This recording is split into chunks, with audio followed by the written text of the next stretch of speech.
හරි අද කොටසින් අපිට කතා කරන්න තියෙන්නේ දත්ත සමුදාය කළමනාකරන මෘදුකාංග ගැන.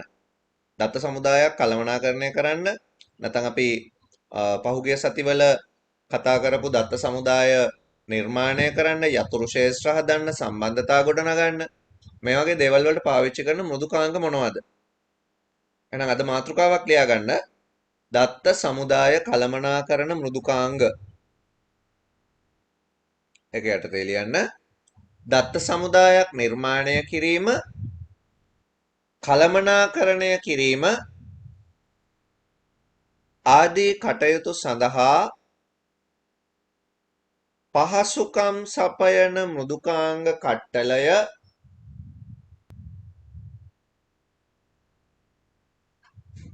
දත්ත සමුදාය කළමනාකරන මෘදුකාංග ලෙස හඳුන්වයි.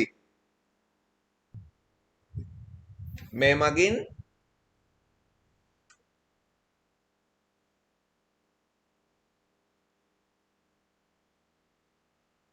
පරිශීලක සැලසුමට අනුව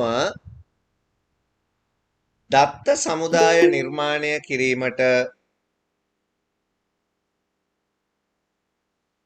අවකාශය ලබා දේ. දත්ත සමුදාය නිර්මාණය කිරීමට අවකාශය ලබා දේ. දැන් මේ දත්ත සමුදාය කළමනාකරන මෘදුකාංග එක එක කැටගරීස් වලින් අපිට ගන්න පුළුවන්. දැන් සාමාන්‍යයෙන් Microsoft Access කියන්නේ ප්‍රසිද්ධම දත්ත සමුදාය කළමනාකරන මෘදුකාංගයක්. ඊට අමතරව තව සෑහෙන ප්‍රමාණයක් දත්ත සමුදාය කළමනාකරන මෘදුකාංග තියෙනවා. ලියා ගන්න පහත දැක්වෙන්නේ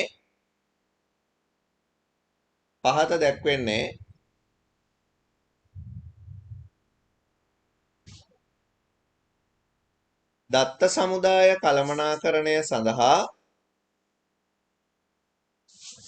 ජනප්‍රියව භාවිත කරන මෘදුකාංග සමූහයකි.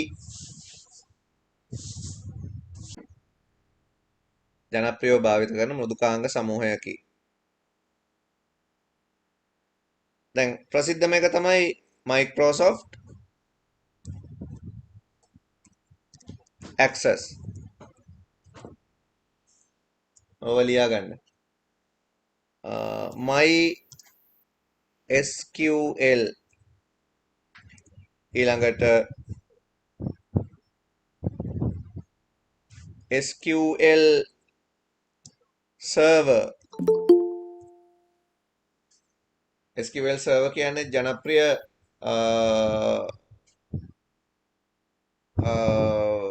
කළමනාකරන මෘදුකාංගයක් දත්ත සමුදාය. SQL server. ඊළඟට Oracle කියලා database එකක් තියෙනවා. Oracle දත්ත සමුදාය කළමනාකරණය. DBase කියලා එකක් තියෙනවා. ඒකත් දත්ත සමුදාය කළමනාකරන මෘදුකාංගයක්. ඊළඟට ඔය Visual Studio package එකේ තියෙනවා Visual Fox Pro කියන එක. Visual Fox Pro. තව තියෙනවා Open Office package එකේ නොමිලේ ගන්න පුළුවන් ඒවා තියෙනවා. Open Office Base. එහෙම නැත්නම් LibreOffice උත් තියෙනවනේ ඒක. LibreOffice Base. මේවා නොමිලේ ගන්න පුළුවන් ඒවා. තව තියෙනවා ඉතින් ඔය ඇති.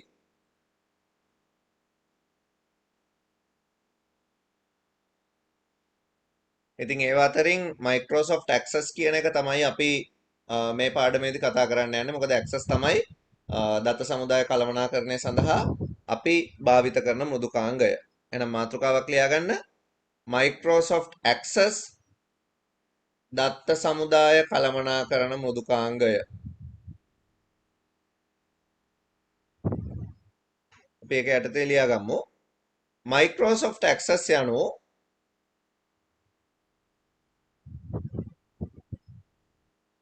දත්ත සමුදාය කළමනාකරණය කිරීම සඳහා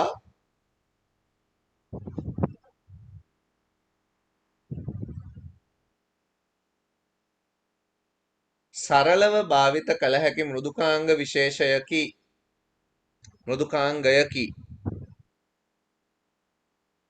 ඇක්සස් මෘදුකාංගය භාවිතයෙන්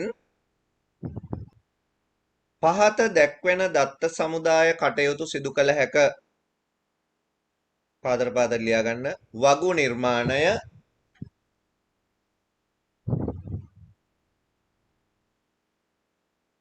යතුරු ශේෂ්ත්‍ර ඇතුළත් කිරීම, සම්බන්ධතා ගොඩනැගීම,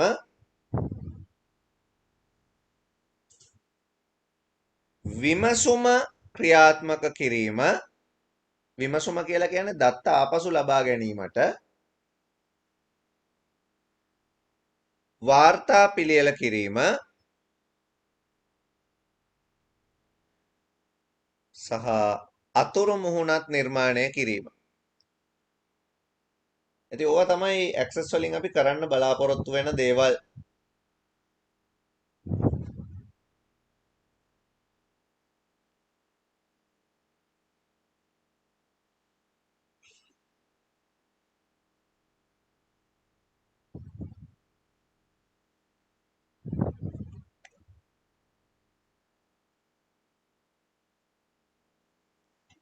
රයිට් අපි ඇක්සස් වලින් මේ වැඩේ කරන්න බලමු. එතකොට මම මේ වැඩේට ඉස්සෙල්ලාම ඇක්සස් ඕපන් කරගන්න ඕන. ස්ටාර්ට් මෙනු එකේ ඇක්සස් තියෙනවා. එතකොට ඇක්සස් 2010 තමයි ඕගොල්ලොන්ගේ අච්චු පොතේ තියෙන 2010 version එක. හැබැයි අලුත් version වල කියලා ලොකු වෙනස්කම් දකින්න අපිට හම්බ වෙන්නේ නැහැ. එක වගේම තමයි ඇක්සස්. දැන් එතකොට ප්‍රධාන වශයෙන් අපිට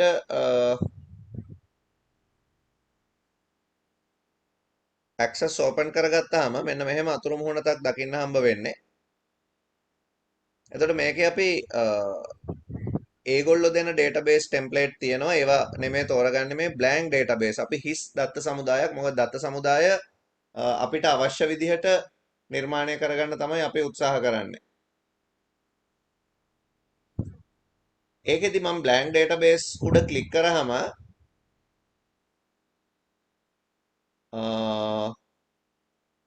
database එක සේව් කරන්න අහනවා යා ඉස්සෙල්ලාම. දැන් වෙන මෘදුකාංග ගත්තොත් වෙන මෘදුකාංගවල සාමාන්‍යයෙන් අපි මෘදුකාංගය හරහා මොනවා හරි කටයුතු කරාට පස්සේ තමයි අපිට සේව් කරන්න වෙන්නේ. Word වල අපි ડોකියුමන්ට් එක හදලා තමයි සේව් කරන්නේ. හැබැයි මේකෙදී අපි සේව් කරලා තමයි මේක පටන් ගන්න ඕනේ. ඉතින් ඒකට මම මුලින්ම මේකට database එකක් create කරන්න දෙන්න ඕන.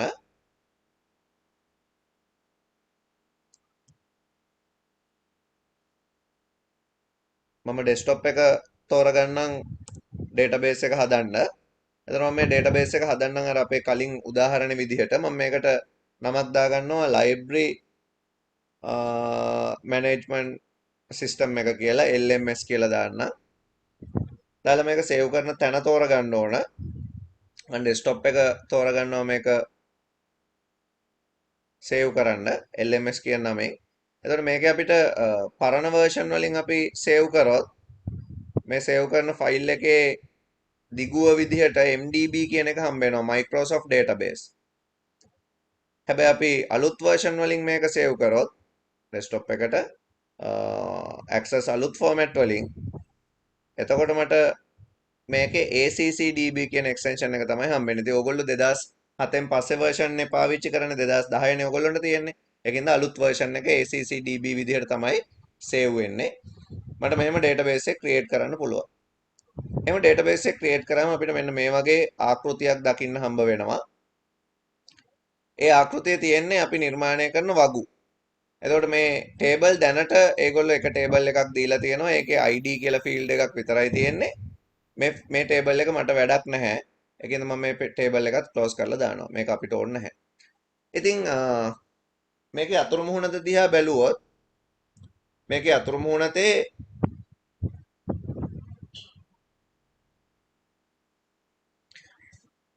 සාමාන්‍ය අනික් අපි කතා කරපු ඔෆිස් පැකේජ් එකේ තිබ්බ software වල වගේ පෙනුමක් තමයි තියෙන්නේ.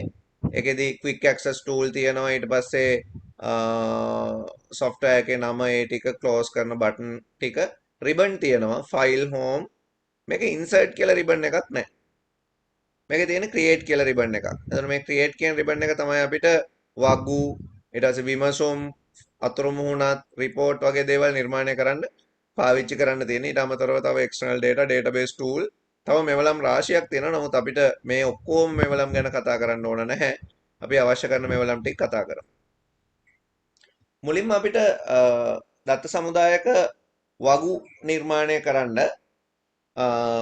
create කියන ribbon එකේ table කියන එක තෝරගන්න පුළුවන්. එතකොට table උඩ ක්ලික් කරාම ඒගොල්ලෝ අර කලින් දුන්නා වගේ table එකක් දෙන්නේ. එතකොට මේ table එකේ field තියෙන්නේ ID කියලා විතරයි. මට table එකක් නිර්මාණය කරන්න නම් මේක උඩ right click කරලා මම තෝරගන්න ඕන මේකේ design view එක. එතකොට table එකට නමක් දෙන්න එනවා. මම මේකට දෙන්නම් අපි book table එකනේ හදන්න යන්නේ book කියලා. දීලා okay කරනවා. දැන් අපේ book table එකට ඕන කරන field ටික අපි මේ පාතට ලියාගෙන යන්න ඕන. මම පළවෙනි field එකට දාන්නේ book ID. හිස්තැන් තියන්නේ නැහැ සාමාන්‍යයෙන් නම් වලට. ඒකින්ද යටිර මම පාවිච්චි කරනවා book ID කියලා දාලා මෙන්න මේ ඉස්සරහින් data type එකක් තෝරන්න කියලා එනවා. මොනවාද මේ data type කියලා කියන්නේ? අපි ඉස්සෙල්ලා මෙහෙම ලියාගමු.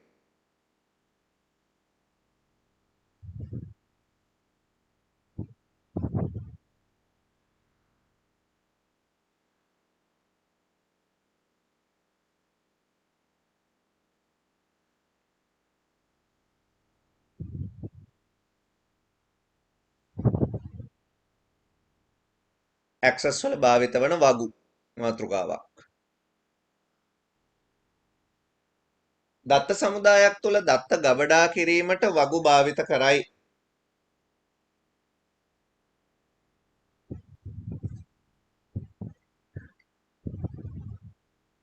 access මෘදුකාංගයේ වගුවක් පිළියෙල කිරීමේදී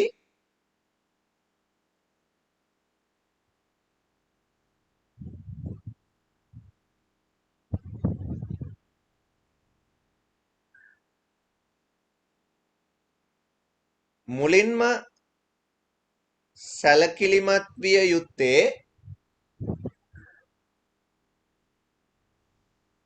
එහි දත්ත ප්‍රරූපය පිළිබඳවය. දත්ත ප්‍රරූපය මගින් ඇතුළත් කරන දත්තවල වලංගුතාවය පවත්වා ගනී. දත්තවල වලංගුතාවය ගැන අපි කතා කරා. වලංගුතාවය ඉහළ යනවා කිව්ව දත්ත සමුදාය කළමනාකරන මෘදුකාංගයක් කරහා දත්ත මෙහෙව්වහම. ඉතින් එතකොට ඒක තහවුරු කරගන්න තමයි අපිට මේ දත්ත ප්‍රරූපය කියන එක පාවිච්චි කරන්න පුළුවන්. දැන් මේ දත්ත ප්‍රරූප මොනවද access වල තියෙන්නේ? දැන් මේ access 2016-19 version වල තියෙන ඒවානේ. එතකොට ඒකේ තියෙනවට වඩා චුට්ටක් 10 වල වෙනස් වෙනවා. short text, long text වෙනුවට මෙතනට එනවා text memo කියලා version දෙකක්. එතකොට text එකෙන් සහ memo එකෙන් දත්ත ගබඩා කරන විදි number වල මොනවාද ගබඩා කරන්නේ අපි ඒ ටික බලමු. දැන් අපි අර වගුවක් පිළියෙල කරනකොට මොනවා හරි ඔයගොල්ලෝ දන්නවනේ දැන් පොතක් රූල් බෙදලා අපි ඒ ටික වෙන් කරගන්නකොට මේ අපි ඉඩ තියෙනවනේ ශේෂ්ත්‍රයට ගැලපෙන විදිහට. දැන් ටෙලිෆෝන් නම්බර් එකක් නම් ඒකට ගැලපෙන ඉඩක් තියෙනවා. නමක් නම් ඒකට ගැලපෙන ඉඩක් අපි වෙන් කරනවනේ. අන්න ඒ වගේ වැඩක් තමයි මේ දත්ත ප්‍රරූපයෙන් සිද්ධ වෙන්නේ. එතකොට අපි ඇතුළත් කරන්නේ මොන වගේ දත්තයක්ද? ඒකට ගැලපෙන දත්ත ප්‍රරූපය අපි තෝරගන්න ඕන. දැන් මොනවාද මේ එක එක දත්ත ප්‍රරූප වර්ග? බලන්න අපිට දකින්න හම්බ වෙන දත්ත ප්‍රරූප වර්ග මම මේ ෆොටෝ එකෙන් ඕගොල්ලන්ට පෙන්නනවා. අරකෙත් ඒවා ඇක්සස් වලත් තිබුණා. මේ ඒවමයි මම හැබැයි ඕගොල්ලන්ට අදාළ ඒවා නම් ටික පෙන්වන්න ඕනේ හින්දා තමයි මේ වෙනම ෆොටෝ එකක් ගත්තේ. ටෙක්ස්ට් කියලා දත්ත ප්‍රරූපයක් තියෙනවා. ටෙක්ස්ට් කියන දත්ත ප්‍රරූපේ සාමාන්‍යයෙන් අක්ෂර 255ක් විතර දිගට ගබඩා කරන්න පුළුවන්. ඒකෙදි අකුරු විතරක් නෙමෙයි ඉලක්කම් උනත් ගබඩා කිරීමේ හැකියාවක් තියෙනවා. අකුරු ඉලක්කම් දෙකම ගබඩා කරන්න පුළුවන්.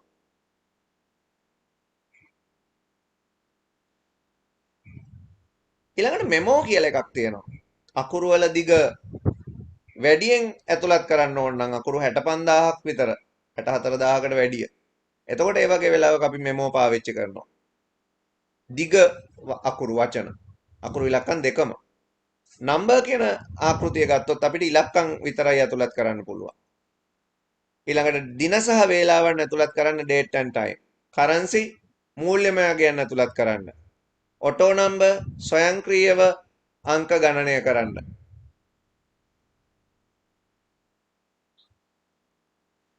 ඊළඟට yes no කියලා එකක් තියෙනවා. yes no කියලා කියන්නේ මේ සත්‍ය අසත්‍ය බව දක්වන්න පාවිච්චි කරන ඒවා. yes වලින් අපිට 1 නිරූපණය කරන්න පුළුවන්, no වලින් 0 නිරූපණය කරන්න පුළුවන්. ඊළඟට OLE ඔබ්ජෙක්ට් කියලා කියන්නේ අපේ දත්ත සමුදායකට පින්තූරයක් වගේ දෙයක්, වීඩියෝ එකක් වගේ දෙයක් ඇතුළත් කරන්න. සාමාන්‍යයෙන් උපරිම 2GB වෙනකන් ධාරිතාවයක් වළංගුයි ඒකට. උපරිම 2GB වෙනකන් දත්තයක් අපිට ඇතුළත් කරන්න පුළුවන්. ඊට පස්සේ hyperlink කියන එක පාවිච්චි කරන්න පුළුවන් වෙන network එකක නැත්නම් ඉන්ටර්නෙට් එකේ නැත්නම් අපේ කම්පියුටර් එකේ සේව් කරලා තියෙන වෙන දෙයක්. ඒ ඕනම දෙයකින් අපිට දත්ත සම්බන්ධ කරලා තියාගන්න. එතකොට link එක උඩ ක්ලික් කරාම අර දත්තය විවෘත වෙනවා. එතකොට ඒ වගේ දෙයකට අපිට ඒක පාවිච්චි කරන්න පුළුවන්. hyperlink එක. ඊට පස්සේ attachment කියලා එකක් තියෙනවා. attachment කියලා කියන්නේත් ඔය ඕනම දෙයක් පින්තූරයක් document එකක් ඕනම දෙයක් අපිට අමුණන්න පාවිච්චි කරන්න පුළුවන් එකක්.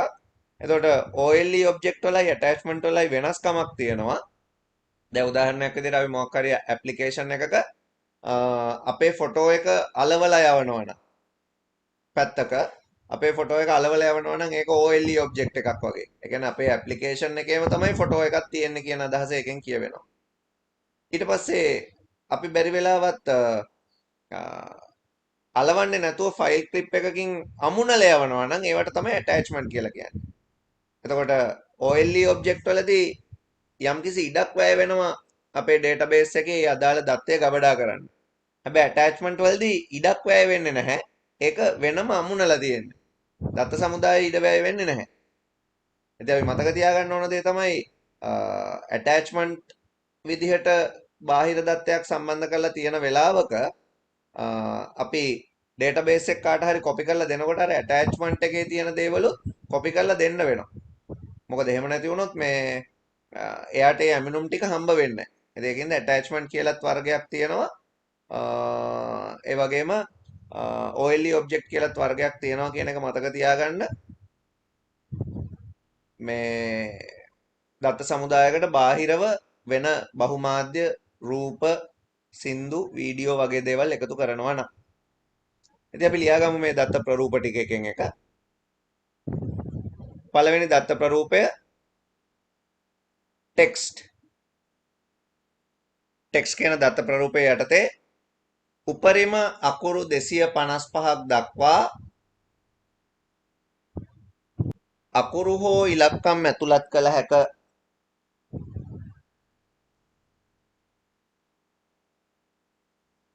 දෙවැනි එක මෙමෝ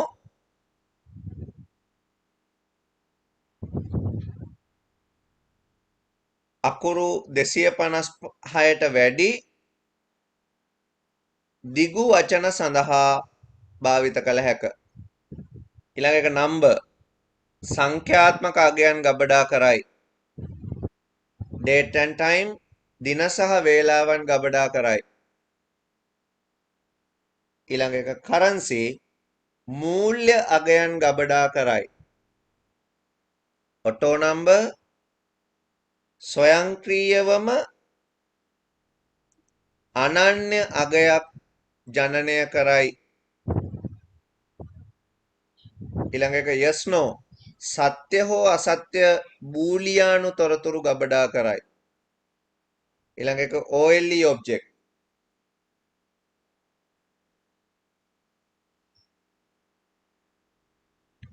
දත්ත සමුදායට විවිධ බහුමාධ්‍යයන් ඇතුළත් කිරීමට භාවිත කරයි.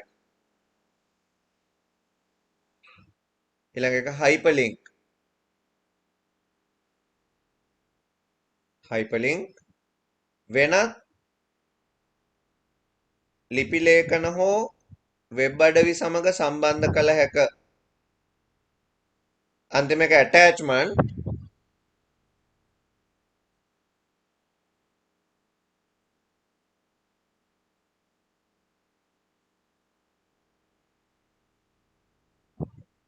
වෙනත් ලිපි ලේඛන හෝ ඕනෑම වස්තුවක්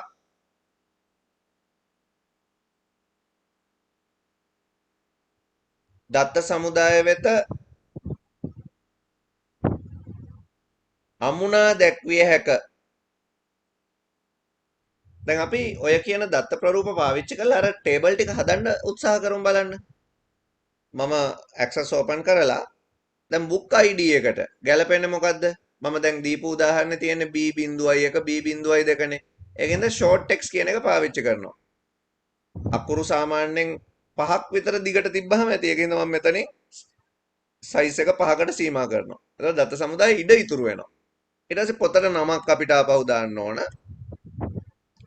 නම පොතේ නම ඉතින් අපිට දාන්න ඒත් ෂෝට් ටෙක්ස්ට් නේ. අකුරු සාමාන්‍යයෙන් 50ක් විතර තිබ්බම එතන නමක් දාන්න. මම 50ක් විතර තියන්නම්. 50ක විතර නමක් කියන්නේ සෑහෙන දිග නමක්.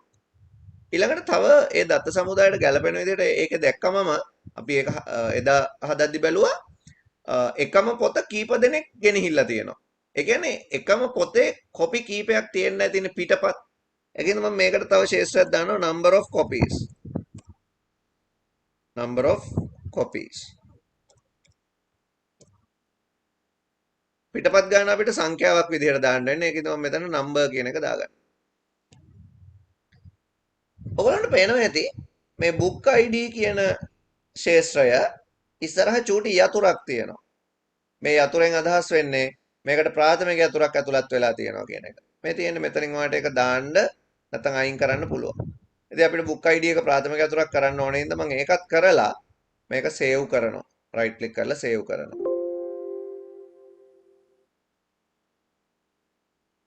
මෙන්න මෙතන වැඩිපුර ෆීල්ඩ් එකක් එකතු වෙලා number of copies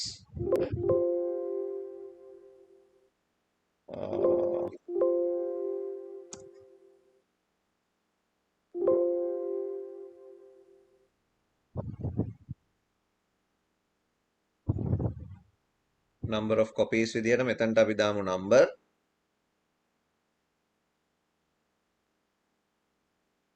කියන එක දාලා මේක save කරනවා. save කරලා මම මේකේ data sheet view එක ගන්නවා. දැන් මට table එක හදන්න පුළුවන්. එතකොට මම මෙතනට book ID එක දානවා B.1 පොතට නමක් දාමු අපි Lion King. Lion King එකෙන් කොපි 5ක් තිබිලා තියෙනවා. ඊට පස්සේ B.2 කියන පොත අපි හිතමු ඒක මඩොල් දුව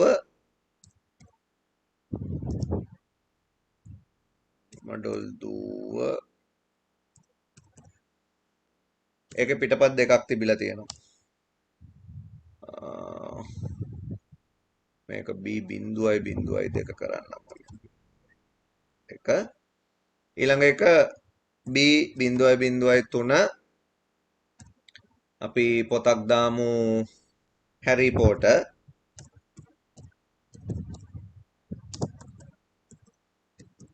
හැරි පොටර් පළවෙනි කතාව. ඒකෙන් කොපි මේ පුස්තකාලේ තිබිලා තියෙන එකයි කියලා හිතන්න. ඔහම යනවා. බැරි වෙලාවත් අපි පොතක් ඇතුළත් කරද්දි පොතට අංකයක් දාන්න නැතුව නමක් විතරක් දැම්මොත් ABC කියලා පොතක් මේ පොතෙන් එක පිටපතයි කියලා දාලා මම එන්ටර් කරනවා. බලන්න මෙසේජ් එකක් එනවා you must enter a value in the book ID field. ඒ කියන්නේ book ID field එක හිස්ව තියන්න බෑ. ඒ ප්‍රාථමික යතුරක ලක්ෂණයක්නේ. ඒකෙන් තමයි book ID එකට මොන හරි දාන්න ඕන. මම ඒකට දානවා B.2 කියලා. දාලා එන්ටර් කරනවා. දැන් මෙසේජ් එකක් එනවා the changes you requested to the table were not successful because they would create duplicate value. එකම දත්තය නැවත නැවත සටහන් කරන්නත් බෑ. ඒ ප්‍රාථමික යතුරක ලක්ෂණ. එහෙනම් මේක 4 කරන්න වෙනවා අපිට. ABC කියලා පොතක් කියලාම හිතමුකෝ අපි ඉංග්‍රීසි පොතක් ABC. එතකොට ඒ જાති පොතක් තියෙනවා කියලා මම දැන් එන්ටර් කරොත් දැන් හරි. දැන් දෝෂයක් නැහැ. අන්න ප්‍රාථමික අතුරක ලක්ෂණත් අපිට එතනින්ම දකින්න හම්බ වුණා නේද? මම දැන් මේ සම්බන්ධක දත්ත පාදකයක් නේ හදන්නේ. ඉතින් අනික් වගුත් හදන්න වෙනවා. මම ක්‍රියේට් රිබන් එකට ගිහිල්ලා ටේබල් කෙලින්ම ඩිසයින්ම තෝරගන්නවා ඩිසයින් view එකම. Table design. මොනවාද ස්ටුඩන්ට් ටේබල් එක හදන්න යන්නේ. එතකොට මම ඒකට ස්ටුඩන්ට් ID එක දානවා. ස්ටුඩන්ට් ID එක 1001 2 3 කියලා යන හින්දා මම නම්බර් ෆෝමැට් එක ගන්නම් එතනට. ඊට පස්සේ ශිෂ්‍ය නම නේම් එක අපිට ටෙක්ස්ට් වලින් තියන්න වෙන්නේ. නේම් එක ෂෝට් ටෙක්ස්ට් වලින් තියන්න වෙන්නේ. නම දාන්න අකුරු 25ක් විතර තිබ්බහම ඇතිනේ. ඊළඟට පන්තිය ඒක මට තියන්න වෙන්නේ ෂෝට් ටෙක්ස්ට් වලින් අකුරු 5ක් තිබ්බනම් ඇති 10 10 B එහෙමනේ දාන්නේ. දාලා මම මේක සේව් කරගන්නවා ස්ටුඩන්ට් කියලා.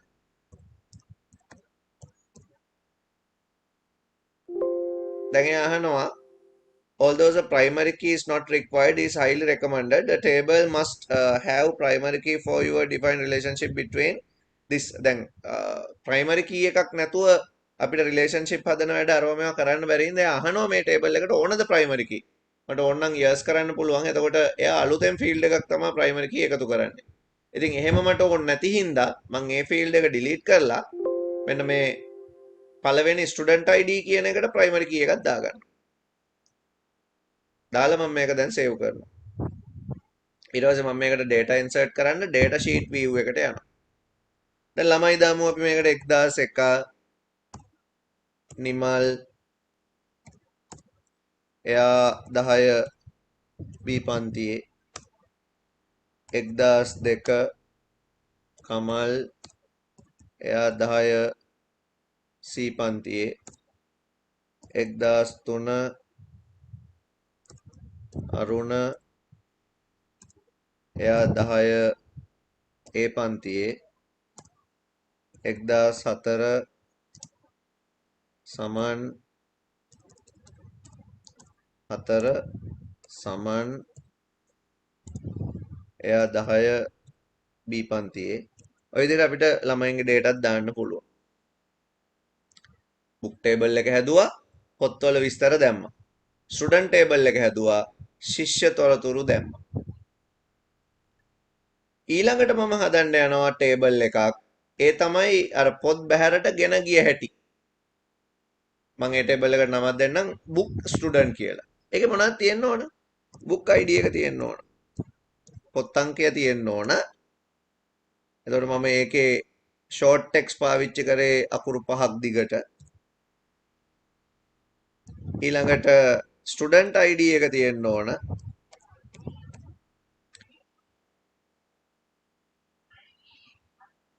ඒකේ number format එක තියෙන්නේ. ඊළඟට borrowing date එක මම දැම්ම බැහැරට ගෙන ගිය දිනය.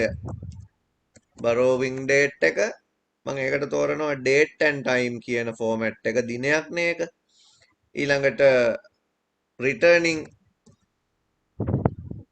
returning date එක ආපසු පොත් ලබා දෙන දිනය ඒකත් මම date and time වලින් දාන්නම්. දාලා මම මේක සේව් කරනවා student book student කියලා book student කියලා සේව් කරනවා primary key දාන්නේ නැහැ no කරනවා primary key එපානේ අපිට මේ table එකේ primary key මොනවත් නැහැ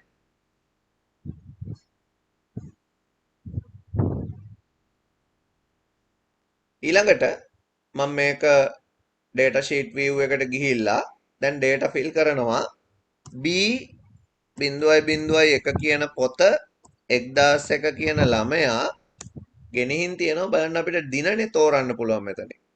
ජනවාරි 1 වෙනිදා ගෙනihin තියෙනවා. එතකොට එයා ගෙනත් දෙන්න ඕන එක 15 වෙනිදා සති දෙකකින් ගෙනත් දෙන්න ඕන. ඒ වගේම B.03 කියන පොත මේ ළමයාම ගෙනihin තියෙනවා එදාම ගෙනත් දෙන්න ඕන සති දෙකකින්. දැක්කද අපිට එහෙම තොරතුරු යාවත් කාලන කරන්න පුළුවන් දැන්. එතකොට ලයන් කිං එකයි මඩොල් දුවයි ගෙනහිල්ලා. මඩොල් දුව නෙමෙයි මොකද්ද? හැරි පොටර් එකයි. දැන් මම මෙතනට තව රෙකෝඩ් එකක් දානවා. B.01 කියන පොතම 1002 කියන ළමයා ගෙනින් තියනවා 4 වෙනිදා. එයා ඒක ගෙනත් දෙනවා 18 වෙනිදා එතකොට. B.01 කියන පොතම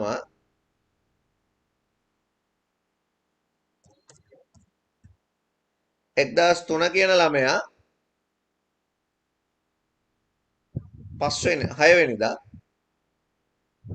ගෙනින් තියනවා 20 ගෙනත් දෙන්න.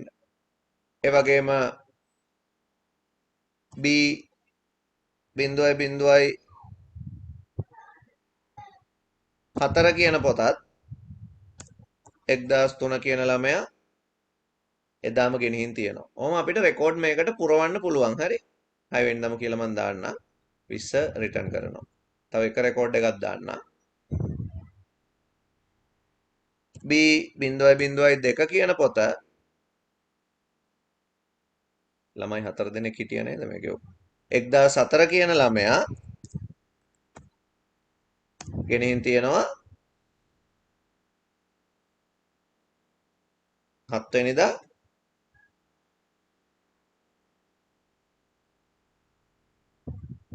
21 ගෙනත් දෙන්න කියලා හිතාගෙන.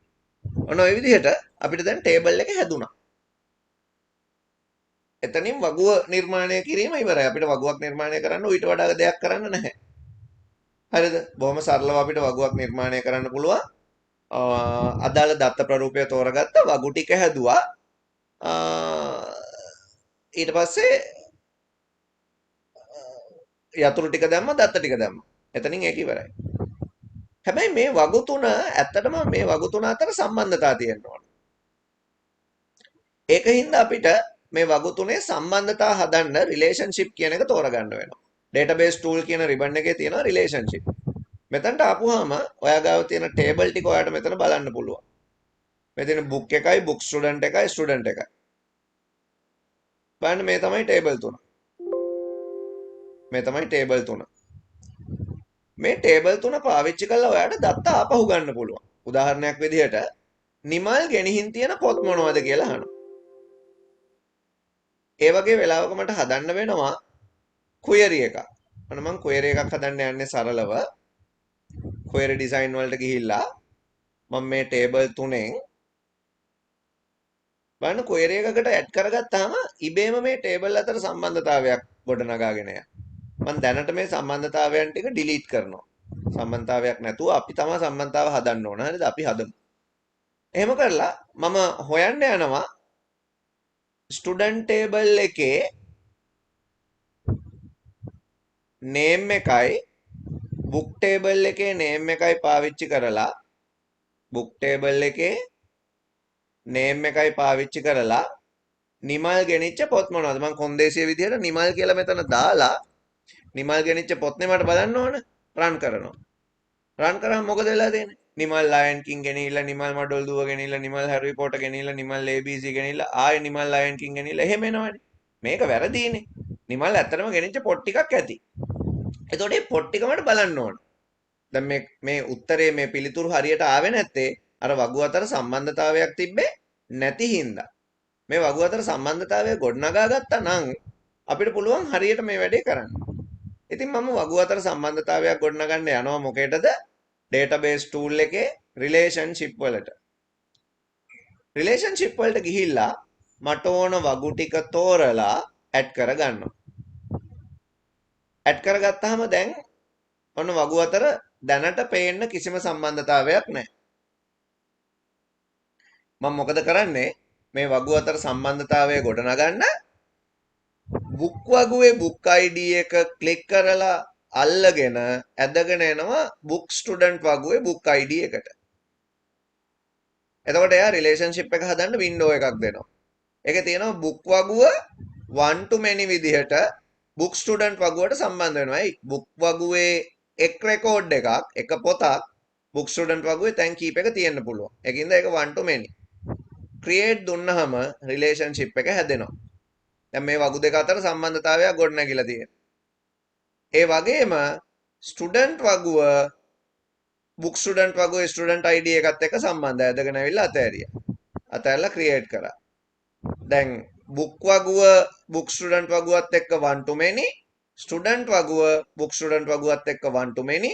එහෙම වුණාම මේ ප්‍රධාන වගු දෙක many to many විදිහට සම්බන්ධ වෙලා තියෙනවා. සම්බන්ධතාවය හදලා මම මේ query එකට යනවා. query එකට ගිහිල්ලා මම මේ query table ටික delete කරලා සම්බන්ධතාවය save කරලා save කරා මම control S වලින් කරන්න පුළුවන්. save කරලා query වලට ගිහිල්ලා අර table ටික ආපහු ගන්න යනවා. show table ටික open කරනවා. දැන් ඔයාලට පේනවා ඇති open වෙච්ච table වල අර අපි හදපු සම්බන්ධතාවය පේන්න තියෙනවා.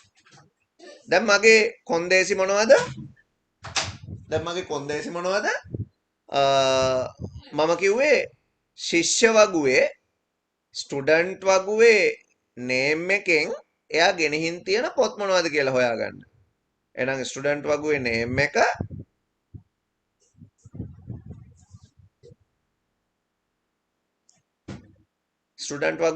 එක ඒ වගේම මම තව හොයන්නේ බුක් වගුවේ නේම් එක. හරි. බුක් වගුවේ නේම් එක. දැන් මම කොන්දේසිය විදියට දානවා ශිෂ්‍ය වගුවේ නිමල් ගෙනihin තියෙන පොත් මොනවද? මම මේක රන් කරනවා. query design එක මම මේක රන් කරනවා. මේ බලන්නකෝ. නිමල් ගෙනihin තියෙන්නේ Lion King කියන පොතයි Harry Potter කියන පොතයි. එච්චරයි. ඒක එහෙම උනේ මම අර වගු අතර සම්බන්ධතාවය මෙහෙම ගොඩනගපු හින්දා. එහෙම ගොඩනගන්න නැතුව අපිට වගු කීපයකින් දත්ත ආපහු ගන්න බෑ. ඒක තමයි අපි සම්බන්ධතාවය හදන්නේ. ලියාගන්න මාතෘකාවක් එහෙනම් access වල භාවිත වන සම්බන්ධතා relationship. access දත්ත සමුදාය මෘදුකාංගය මගින් සම්බන්ධක වගු අතර සම්බන්ධතාවය ගොඩනැගිය යුතු අතර මේ නිසා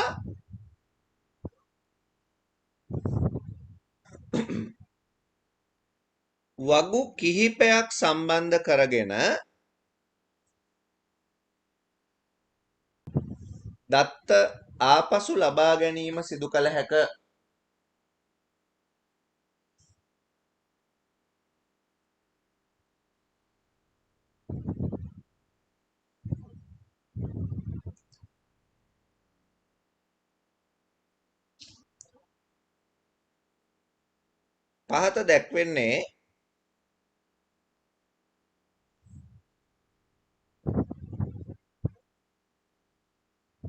පහත දැක්වෙන්නේ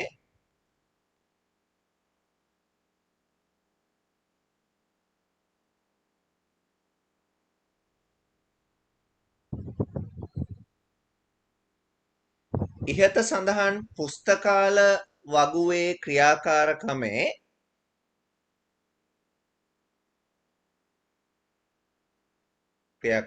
සම්බන්ධක වගු access මගින් නිර්මාණය කර ඇති ආකාරයයි. ඔය රූප සටහන එතනට ඇඳගන්න. රිලේෂන්ෂිප් හැදුවට පස්සේ දැන් මේ විදිහට රිලේෂන්ෂිප් එවුනට පස්සේ අපිට අර විමසුම කියන එක නිර්මාණය කරන්න පුළුවන්. මම විමසුමක් මුල ඉඳලා නිර්මාණය කරන්නේ කොහොමද කියලා ඔයගොල්ලන්ට පෙන්නන්න. විමසුමක් කියලා කියන්නේ දත්ත ආපහු ගන්නවා කියන එක. එතකොට මේ වැඩේට අපි සම්බන්ධතාවය හදන්න ඕන. සම්බන්ධතාවය හදන්න නැතුව විමසුමක් ක්‍රියාත්මක කරන්න බෑ. සම්බන්ධතාවය හදලා ඒක සේව් කරගෙන ඊට පස්සේ අපි create කියන ribbon එකට යනවා query එකක් ඩිසයින් කරන්න. දැන් query එකක් කියන්නේ එක්තරා විදිහක වගුවක් තමයි. වගු ආකෘතිය වගු වල දත්ත ආපහු ගන්න වෙන්නේ වගු වලින්ම තමයි. දැන් මේ query එකක් කියන්නේ මම කිව්වා දත්ත ආපහු ගන්න එකක්. මේකට අපිට වගු කීයක් පාවිච්චි කරන්න වෙනවද කියන එක බලලා අපිට ඕන වගු ටික මේකට අපි ඇතුළත් කරගන්න ඕන. දැන් මේ සිද්ධිය හැටියට නම් මට වගු ඕන book table එකයි book student table එකයි student table එකයි තුනම ඕන. දැන් ලොකු දත්ත සමුදායන් හැදුවම මේවා වගු 50ක් විතර තියෙනකොට එතකොට අපිට ඕන ඒවා විතරයි තෝරලා ගන්න වෙන්නේ. ඒ අදාළ query එකට අදාළ වගු විතරයි. දැන් මේකේ හැටියට නම් තුනම ඕන. මම ඔන්න තුනම ඕපන් කරගත්තා. ඕපන් කරලා ක්ලෝස් කරා. ඒ ඕපන් කරගත්තාම අර හදපු සම්බන්ධතාවයත් එක්ක වගු ටික පෙන්නනවා මෙහෙම. දැන් query එකක් කියන්නේ තවත් වගුවක්නේ. එතකොට query එකට මම පාවිච්චි කරන්නේ මොන වගේ ශේෂ්ත්‍රද?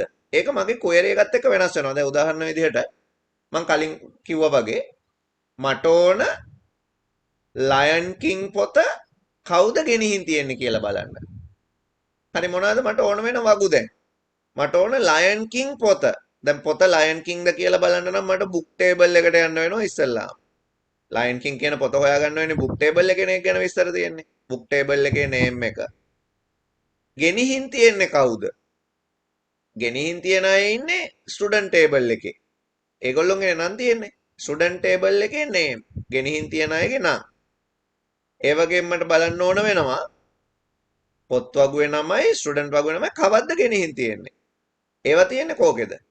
බුක් ස්ටුඩන්ට් වගුවේ බොරෝවිං ඩේට් එකේ තමයි ගෙනිච්ච දවස තියෙන්නේ. දැන් මට ඕන ලයන් කිං. මම මෙතන සර්ච් කරනවා ලයන් කිං කියලා කොන්දේසිය ඇතුළත් කරනවා. මෙතන තමයි අපිට ඕන කොන්දේසිය අපි ඇතුළත් කරන්නේ. ඇතුළත් කරලා මම මේක රන් කරනවා.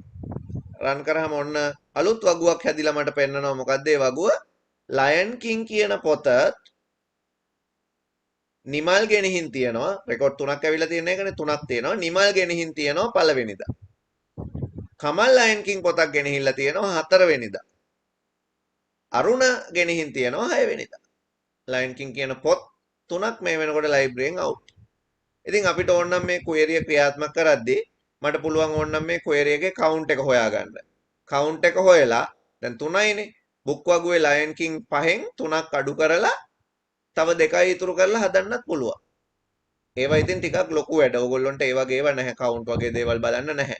ඉතින් එහෙම වුණාම එතකොට book වගුවත් අප්ඩේට් වෙනවා. දැන් 2යි තියෙන්නේ කියලා. එහෙම ඔක්කොම ගෙනිච්චට පස්සේ වෙන පොත් නැහැ කියලාත් බලා ගන්න පුළුවන්. කාටවත් ගෙනියන්න බෑ කියලා. තේරුණා නේද? අන්න ඒ වගේ query එකක් කියන්නේ අපිට ඕන කොන්දේසියකට දත්ත ආපහු ලබා ගන්නවට. මට වෙනස් කරන්න ඕන කියලා හිතන්න. මම මේක සේව් කරන්නම්කෝ Lion King Borrowing කියලා දාලා මම මේක ඕකේ කරනවා. දැන් එහෙම එකක් සේව් වුණා. මම තව query එකක් හදනවා තව දෙයකට. අපි හිතමු මෙහෙම query එකක්. මොකද්ද?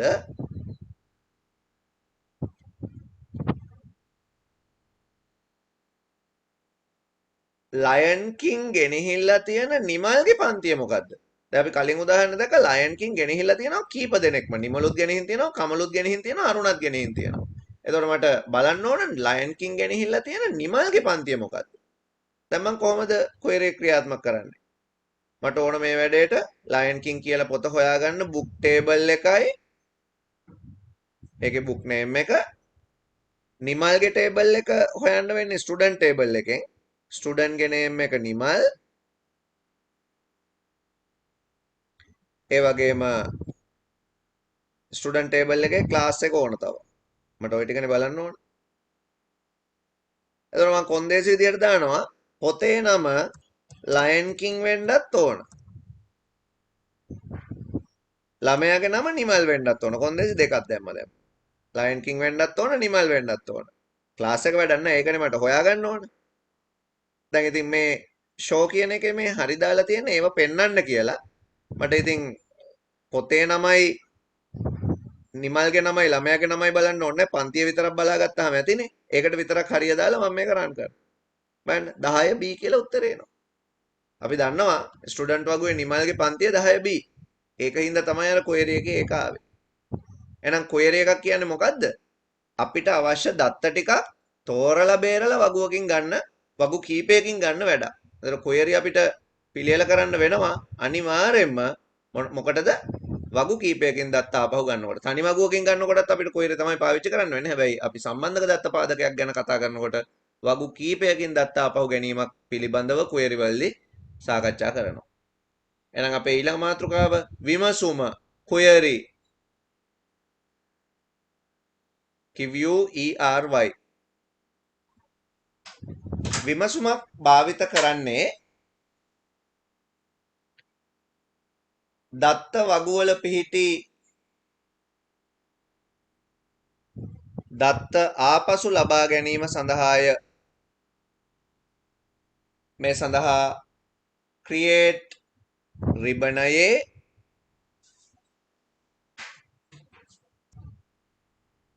query design භාවිත කළ හැක.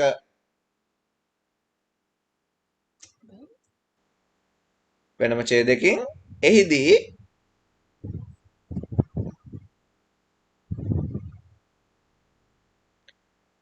විමසුම සඳහා අවශ්‍ය වගු ශේෂ්ත්‍ර ඇතුළත් කළ යුතු අතර අවශ්‍ය කොන්දේසියක් ඇතුළත් කර රන් කිරීමෙන් නැත්නම් ක්‍රියාත්මක කිරීමෙන් අවශ්‍ය තොරතුරු තෝරාගෙන වගුවක් ලෙස දැర్శණය වේ. ඊළඟට අපි බලමු වාර්තාවක් කියන්නේ මොකක්ද කියලා. දැන් අපි දන්නවා අපේ කලින් උදාහරණ ගත්තොත් මම මේ query close කරන්න. කලින් උදාහරණ ගත්තොත් Lion King කියන පොත ගෙනිච්ච ළමයි කවුද? දැන් ලයිබ්‍රරියන් අහනවා අපේ. පුස්තකාලාධිපති අහනවා අපේ. අපි නම් පුස්තකාල කළමනාකරන පද්ධතිය මෙහෙවන්නේ අපෙන් අහනවා Lion King ගෙනින් තියෙන ළමයින්ගේ ලිස්ට් එකක් මට ගෙනත් දෙන්න කියලා කියනවා. ඒගොල්ලොන්ගේ පන්තියත් එක්ක විස්තර ටික ගෙනත් දෙන්න කියලා කියනවා. දැන් එතකොට මම මේක ඩිසයින් කරන්න ඕන. දැන් ඒක පන්තියත් එක්කම පෙන්වන්න මම මෙතනට ගෙනිච්ච දවසයි පන්තියක් දානවා මේකට. මම මේකට ශිෂ්‍ය වගුවෙන් පන්තියක් දානවා. ක්ලාස් එකත් ඇතුළත් කරනවා. හරි ඇතුළත් කරලා තමයි රන් කරන්නේ. ඔය බලන්න. දැන් පන්තියක් තියෙනවා 10B 10C 10A තියෙනවා. මම මේක සේව් කරලා තියෙනවා. දැන් එයා අහනවා දැන් මම කොහොමද print කරන්නේ? දැන් මට මේ ටික දෙන්න ඕන පුස්තකාලාධිපති වාර්තාවක් විදියට අමුණන්න. ෆයිල් එකකට හරි. ඉතින් මට මේකේ ස්ක්‍රීන්ෂොට් එකක් ගහලා නේද? ඒක ස්නිපින් ටූල් එකට හරි නැත්නම් ඔය පේන්ට් වලට හරි මොකේකට හරි දාලා සේව් කරලා පින්තූරයක් විදියට print out එකක් දාන්න පුළුවන්. හැබැයි එහෙම නෙමෙයි මේක ලස්සන වාර්තාවක් විදියට ඕන. දැන් මම report කියන જાතිය පිළියෙල කරනවා. එතකොට report වලට ගියාම report wizard කියලා එකක් තියෙනවා. wizard එකක් කියන්නේ සාමාන්‍යයෙන් කම්පියුටර් වල අර next කරගෙන ගිහිල්ලා දෙයක් කරගන්න පුළුවන් එකක්. එතකොට මේ report wizard එක පාවිච්චි කරලා අපිට පුළුවන් පහසුවෙන්ම report එකක් හදන්න. කොහොමද? මම දැන් සේව් කරගෙන ඉන්නේ Lion King Borrowing කියන query එක. Lion King කියන පොත ගෙනිච්ච ළමයින්ගේ විස්තර. මම report wizard එක උඩ ක්ලික් කරලා මට report එක හදන්න ඕන මොකේටද කියන එක තෝරනවා. දැන් වගු තියනවා එක එක මට report එක මේකේ හදන්න ඕන Lion King පොත ගෙනිච්ච එක්කෙනාට. ඉතින් ඕනනම් මුළු පොත් වගුවටම report එකක් හදන්න පුළුවන්. ඒතකොට තියෙන පොත්වල list එකම print කරගන්න පුළුවන්. ස්ටුඩන්ට් වගුවටම පුළුවන්. ඒතකොට ඉන්න ළමයි ඔක්කොම print කරගන්න පුළුවන්. දැන් මට ඕන Lion King ගෙනිච්ච ළමයි. ඒක ක්ලික් කරනවා. ක්ලික් කරාම මේකේ තියෙනවා ශේෂ්ත්‍ර 4ක්. පොතේ නම, ශිෂ්‍ය නම, ගෙනිච්ච දවස, පන්තිය. මම ඒ ඔක්කොම ටික මේ වාර්තාවට ඇතුළත් කරනවා. එක එක ඇතුළත් කරන්නත් පුළුවන් මේ උඩ තියෙන සංකේතේ. මම ඔක්කොම ටික ඇතුළත් කරනවා එකපාර. ඇතුළත් කරලා මම මෙතන next කරනවා. දැන් මේක මෙහෙම මම finish කරා නම් හරි. හරිද? මේක මෙහෙම මම finish කරා නම් වාර්තාව බලන්න පුළුවන්. ඉතින් තව ඉස්සරහට යනකොට දැන් බලන්න උඩට පොතේ නම ඊට පස්සේ ළමයාගේ නමයි දිනෙයි පන්තියයි ඉස්සරහට වැටෙන්න තමයි මේ වාර්තාව පිළියෙල වෙන්නේ. තව ඉතින් මේකේ layout එක හදන්න තැනක් තියෙනවා මෙතන. මේ ඉතින් ඒකේ ස්ටෙප් විදිහට බ්ලොක් විදිහට අවුට්ලයින් විදිහට හදන්න පුළුවන්. මම අවුට්ලයින් තියන්නම්කෝ. ඊට පස්සේ මේකට නමක් දාන්න පුළුවන්. මම නම දාන්නම් Lion King. දාලා මම මේක ෆිනිෂ් කරනවා. බලන්නකො ලස්සනට වාර්තාවක් හැදුණා. පොතේ නම Lion King. හරි පොතේ නම Lion King. ස්ටුඩන්ට් නේම් එක අරුණ කමල් නිමල්. borrowing date එක මෙන්න දින ටික. ක්ලාස් එක ඒ ටික නිකන් ළඟ වැඩි වගේ නම් මට පුළුවන් මේක design view එකට ගිහිල්ලා මෙන්න මේ borrowing date එකයි ක්ලාස් එකයි චුට්ටක් ඈඩ් කරගන්න. මම මෙතනින් borrowing date එක ටිකක් ඈඩ් කරගන්නවා මෙහෙම.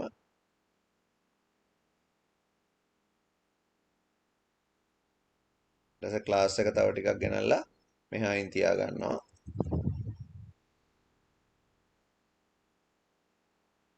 ඔන්නෝම ඈතින් තියා ගන්නවා.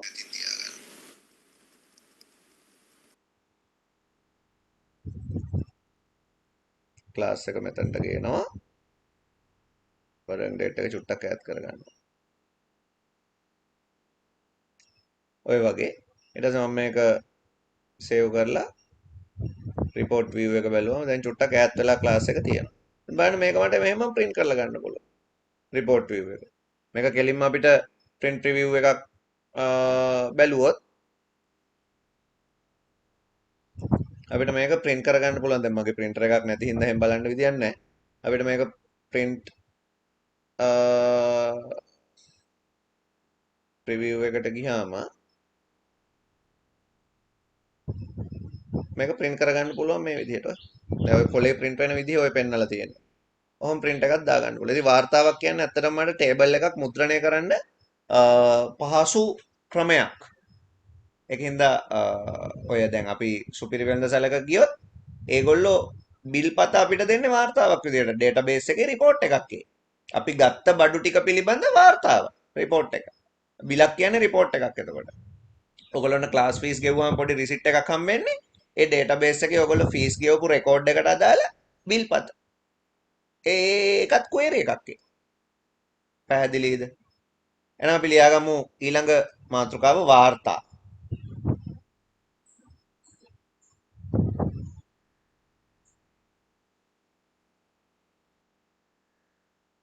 ඇක්සස් වැඩසටහනක වාර්තා මගින් වගුවක් මුද්‍රණය කරගත හැකි ලෙස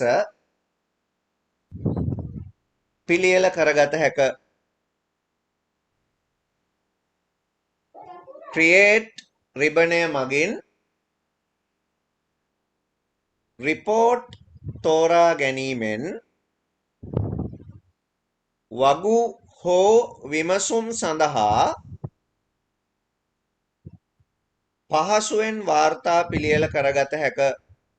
වාර්තාවක් ගැන අපිට එච්චරයි කතා කරන්න තියෙන. ඉතින් වාර්තාවේ ඊට පස්සේ සැකසීම් වගේ දේවල් අපිට වෙන වෙනම තියෙනවා මේ ඒකේ ඩිසයින් view එකට ගියාම සාමාන්‍යයෙන් අපි වාර්තාවක් නිර්මාණය කරගත්තාම මේ අපිට ඒක මුද්‍රණය කරගන්න පුළුවන් කියන එක මතක තියාගන්න. එතකොට වාර්තාව ඩිසයින් කරන විදිහ අනුව අපිට නිර්මාණාත්මකව වාර්තාව හදාගන්න පුළුවන්.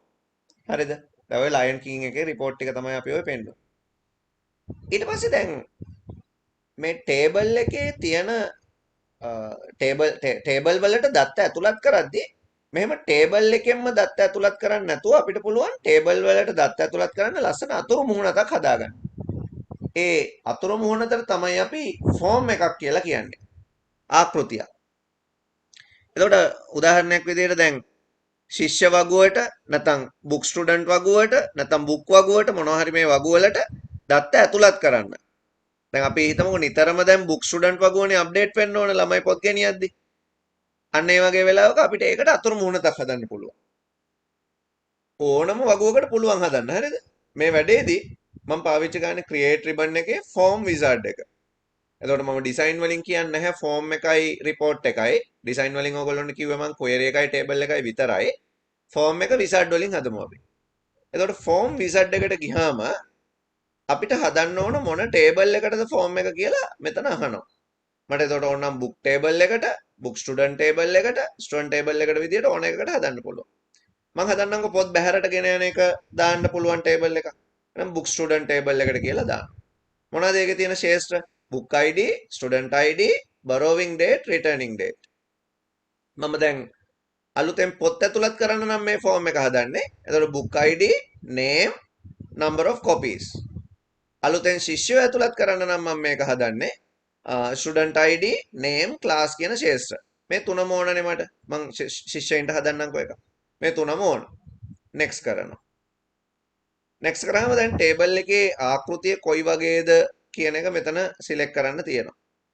මං column wise එන table එකක් දීලා next කරන්නම්. table එකට නම දෙන්නම් student ම තමයි නම. ඒක තියෙන නම එහෙමම තියෙන්න ආරිමු. student කියලා table එකක්. මම මේක finish කරනවා. ඔන්න table එකක් හැදුනා. මේක තමයි table එක. දැන් මට පුළුවන් මෙන්න මේ tool එක පාවිච්චි කරලා අලුත් record එකක් insert කරන්න කියලා කියන්නේ. දැන් මේ table එකේ අපි දන්නවා student table එකේ අන්තිමට 1004 ළමයා හිටියා. එහෙනම් මම මේකට detail enter කරන්න යන්නේ කොහොමද? 1005 ළමයාගේ නම කසුන්, එයාගේ ක්ලාස් එක 12C කියලා enter කරනවා. දැන් බලන්න මේ ස්ටුඩන්ට් ටේබල් එකට ගිහිල්ලා මම මේ ටේබල් එක ක්ලෝස් කරලා ආයෙ ඕපන් කරන්නම්. නැත්තම් අලුත් රෙකෝඩ් එක බලන්න බෑ. මේ බලන්න කසුන් එකේ ඇඩ්මිට් වෙලා ඉන්නවා. අලුත් ළමයෙක්. එතකොට මම වගුවකට දත්ත ඇතුළත් කරන්න මේ ටේබල් එක පාවිච්චි කරනවා. ටේබල් එකක් හරහා වගුවකට දත්ත ඇතුළත් කරනකොට අර වගුව එකපාර අපිට පේන්නේ නැහැනේ. ඒ හින්දා ඒක හරි ලස්සනට අපිට දැක ගන්න පුළුවන්. ඒ කියන්නේ දැන් ලස්සනයිනේ අතුරු මුහුණත් ඒ වගේ තියෙද්දි. තේරුණා නේද? එතකොට ඔය ඕවට අපි කියන්නේ අතුරු මුහුණත් කියලා. ඉතින් ඇත්තටම ඇක්සස් වලින් අතුරු මුහුණත් හදන්නත් පුළුවන්. වෙනම අතුරු මුහුණත් හදන මෘදුකාංගත් තියෙනවා. Visual Studio වලින් පුළුවන්. Java වලින් කරන කට්ටියට වෙනම software තියෙනවා. Python වලින් කරන අයට වෙනම තියෙනවා. එහෙම අතුරු මුහුණත් හදන්න පුළුවන්. HTML වලින් හදන්න පුළුවන් වෙබ් පේජ් එකක විදිහට. අතුරු මුහුණත. අර ඕගොල්ලෝ ස්ටුඩන්ට් සිස්ටම් එකට රෙජිස්ටර් වෙනකොට ඔයගොල්ලෝගේ ඉන්ඩෙක්ස් නම්බර් එක එහෙම දාන්න අර තියෙන්නේ ඒත් අතුරු මුහුණතක්. ඒක HTML වලින් හදපු එකක්. ඒතකොට යන්නේ කොහෙටද? ඩේටාබේස් එකට. තේරුණා නේද? මම කෙලින්ම ඩේටාබේස් එක දුන්නාම කරදරයිනේ දාන්න. දැන් අර විදිහට තමයි දත්ත ඇතුළත් කරන්නේ. එහෙනම් ලියාගන්න form, form. සිංහලෙන් form කියලා කියනවා, ඉංග්‍රීසියෙන් form.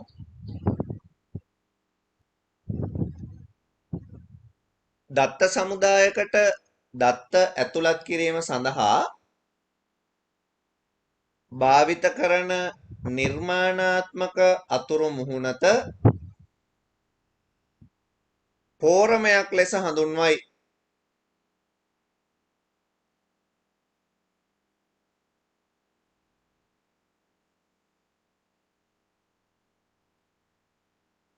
ක්‍රියේට් රිබනයේ ඇති ෆෝම් විසඩ් මගින් නිර්මාණය කර ඇති වගුවක් සඳහා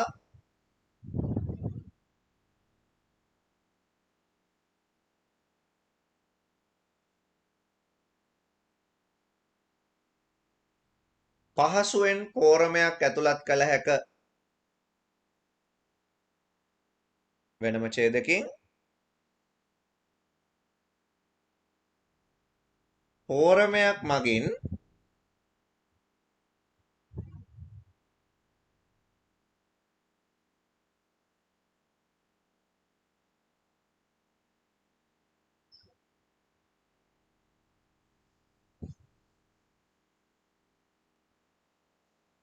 පරිශීලක ඍජුවම දත්ත සමුදායට සම්බන්ධ වීම